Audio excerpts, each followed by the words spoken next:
मुझे भी इसमें हिस्सेदारी का मौका मिला।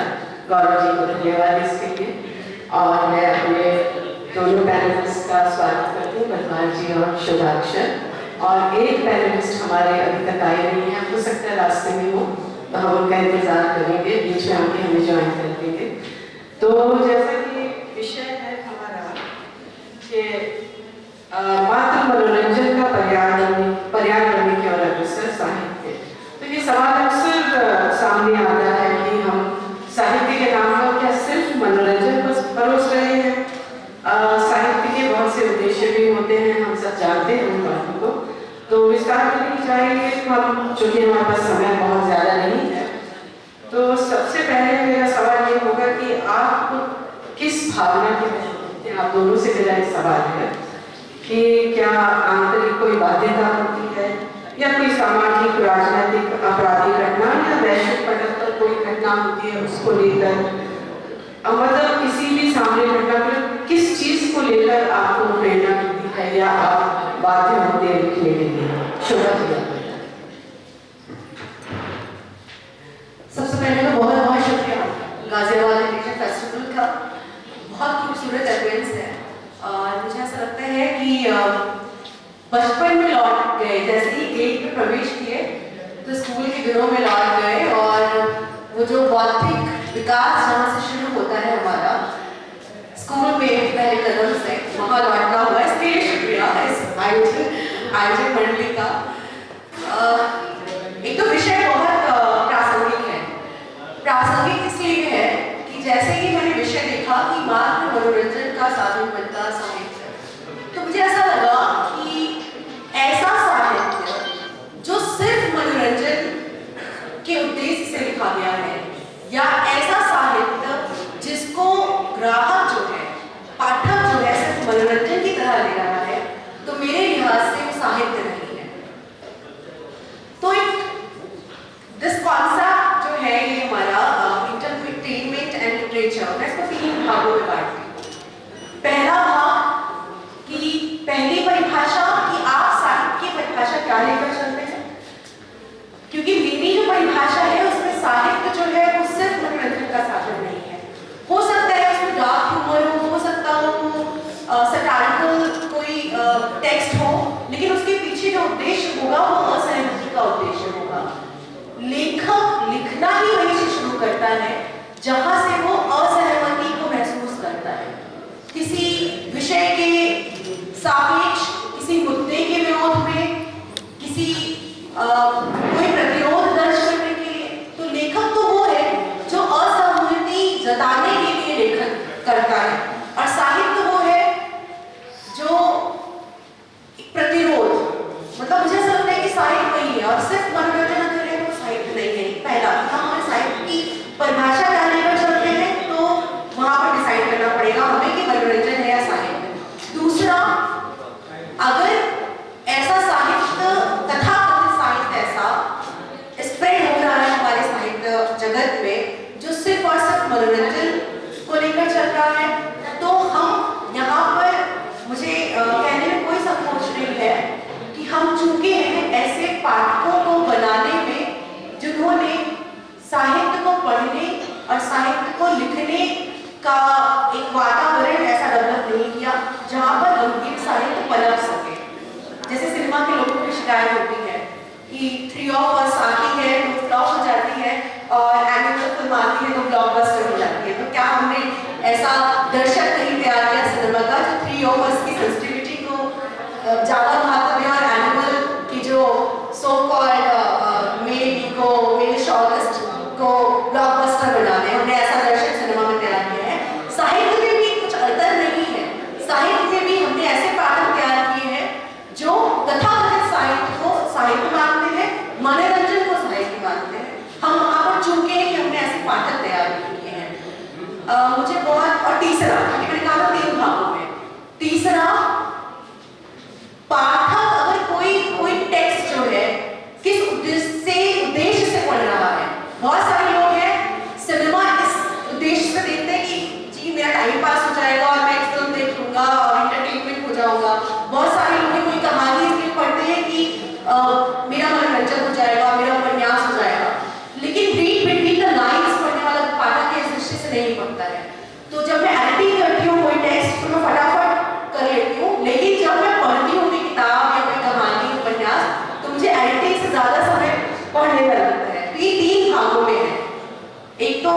साहित्य की परिभाषा को लेकर हम मनोरंजन देख रहे हैं, दूसरा पाठक क्या आपने ऐसे तैयार किया है कि जो गंभीर साहित्य पढ़ रहे हैं या सिर्फ मनोरंजन के लिए पढ़ रहे हैं, तीसरा पाठक किस अप्रोच से साहित्य के पास जा रहा है।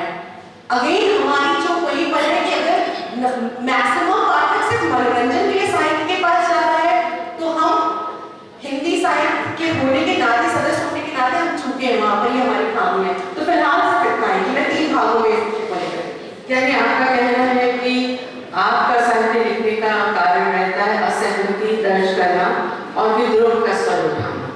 मुझे लगता है मैं साहित्य लिखती हूँ, मेरी पूर्णतः कोशिश रहती है कि जो समाज में हो रहा है बहुत बार रुक चुक जाते हैं उसको दिखाना, एक आईना दिखाना समाज को कि आपके इर्द गिर्द ये हो रहा है, अब अगर आप नहीं देख पा रहे हैं तो कृपया ऐसे लिखें। आपका क्या उद्देश्य है? हेलो, पहले तो बहुत धन्यवाद है आपका और आयोजकों का जिन्होंने मौका दिया इस कह सकते हैं जटिल विषय पे बात करने। जटिल मैं इसलिए कह रहा हूँ क्योंकि इस पूरे सब्जेक्ट के बहुत सारे आयाम। देखिए, जो सबसे पहले हमारा जो टॉपिक है, जो विषय है कि क्या साहित्य सिर्फ मनोरंजन का एक जरिया बन के रह गया, तो उसमें मुझे बुनियादी तौर पे लगता है कि सिर्फ मनोरंजन करना तो अपराध नहीं है, क्योंकि अगर आप राग दरबारी पढ़ते हैं तो श्रीलाल शुक्ला आपका मनोरंजन ही कर रहे हैं, लेकिन उस मनोरंजन के पीछे एक इंटेंट भी है, एक बात भी है, वो जो कहना चाहते हैं।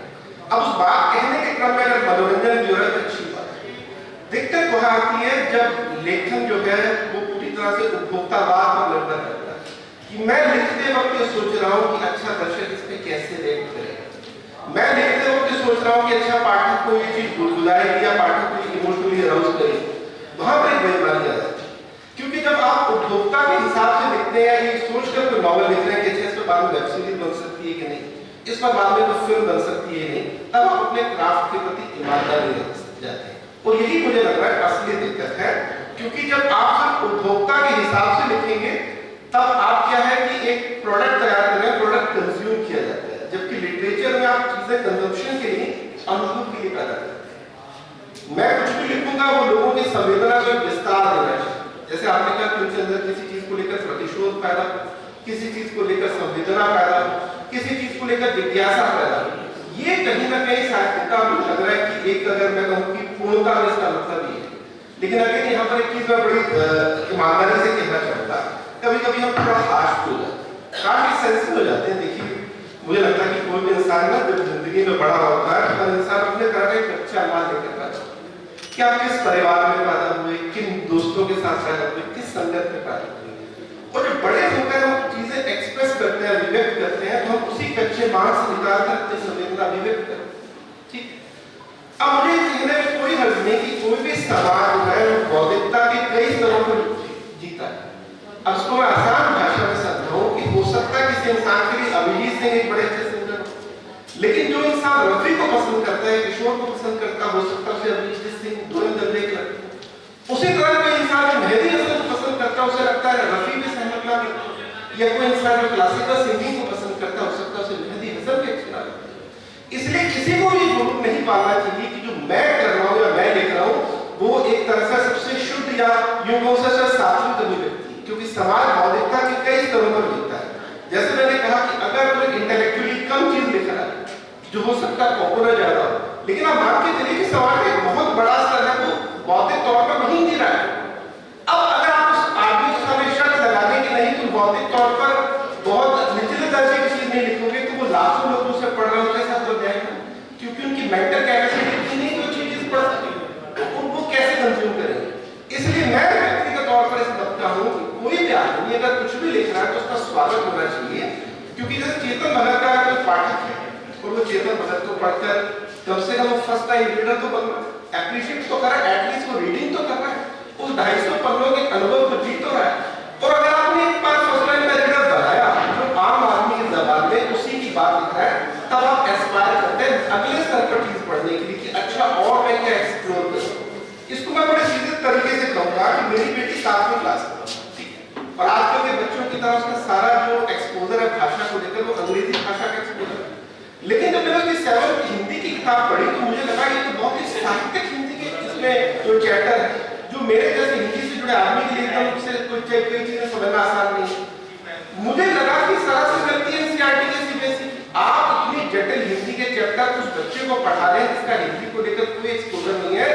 भाषा से दूर जाएगा, नजदीक नहीं है। संजय शेखर जी भी ज्वाइन करें। I'm sorry, I'm disturbing you. Please. क्या बात है? I'm sorry, please continue. Sanjay Shekhar ji, आपका स्वागत है। हम शुरुआत कर चुके हैं और अभी आप कंटिन्यू करें प्लीज, सब कुछ। हाँ, तो मैं ये कह रहा था कि इसलिए कम से कम मैं इस शुद्धतावादी नजरिए को उस तरह से सहमत हूँ। बिल्कुल सही है कि साहित्य का अपना एक मतलब है, लेकिन जो इंसान जिस भी स्तर पर जिंदगी जी रहा है, अपने साथ जो बच्चा मार के कराया, अगर वो कुछ भी अभिव्यक्त करता है तो वो कम से कम उन लाखों लोगों का प्रतिनिधित्व कर ही रहा है जो उसी बौद्धिकता के स्तर पर जी रहे हैं। और अगर हम उस पर ये शर्त लगाने के लिए तो दोहन बनने की चीज है, हल्की चीज है, तो मुझे लग रहा है कि जैसे सोसाइटी में जीवन में भी खूबसूरती इसलिए ना कि जीवन में वेरिएशन। अगर आप फिल्मों की भी बात करें, अगर हम कहते हैं कि हमें ऋषिकेश मुखर्जी की तरह का सिनेमा पसंद है, तो ये बात भी सही है कि हमें रमेश सिप्पी की तरह का सिनेमा भी पसंद है। अगर समाज पर कोई भी ये कहें कि शुद्धता के पैमाने ला दो, नहीं यही क्लासिकल चीज ही होनी चाहिए, तो मुझे लग रहा है कि कला उस रूप में निखर कर नहीं आएगी। तो शुरुआती मेरी टिप्पणी है, और इसमें मैं बस एक चीज और ऐड कर दूं कि देखिए कोई भी आदमी जिंदगी में जो भी काम शुरू करता है तो ये भी बड़ा महत्वपूर्ण है कि उसकी प्रेरणा या उसकी एस्पिरेशन क्या है, वो क्या एस्पायर होकर लिख रहा है। बतौर लेखक आपने कहा कि मुझे कहीं असहमति में से लिखी, तो आपकी प्रेरणा असहमति हो सकता है कोई ये प्रेरणा लेकर आया कि मुझे तो लोकप्रिय होना है। अब उसके दिमाग में अगर लोकप्रियता प्रेरणा है, लोकप्रियता एस्पिरेशन है, तो देखेगा कि मासेस क्या पसंद करते हैं, तो फिर उस मासेस के इंटरेस्ट को कैटर करने के लिए लिखेगा। अब उस कैटर करने में अब उसे अपने नैतिक मापदंड तय करने हैं कि मुझे किस हद तक चलेगा, है ना? क्या मुझे इतनी हल्की बात लिख देनी है जो हो सकता है साहित्य ना हो, लेकिन चूंकि ज्यादा लोग कनेक्ट हो रहे हैं तो मैं लिखूं। तो वो अगेन आपकी खुद की एक नैतिक जिम्मेदारी या आपकी खुद एस्पिरेशन है, अब प्रेरणा है कि मैं क्या एस्पायर करके लिख रहा हूँ। लेकिन मुझे लग रहा है कि कोई भी सोसाइटी में जो चीजें हैं, लिटरेचर नहीं, कोई भी आर्ट फॉर्म, वो ऐसे ही इवॉल्व होता है। आप देखिए 80 के दशक में हमें इतना गंदा म्यूजिक दिया, इसमें कहने में कोई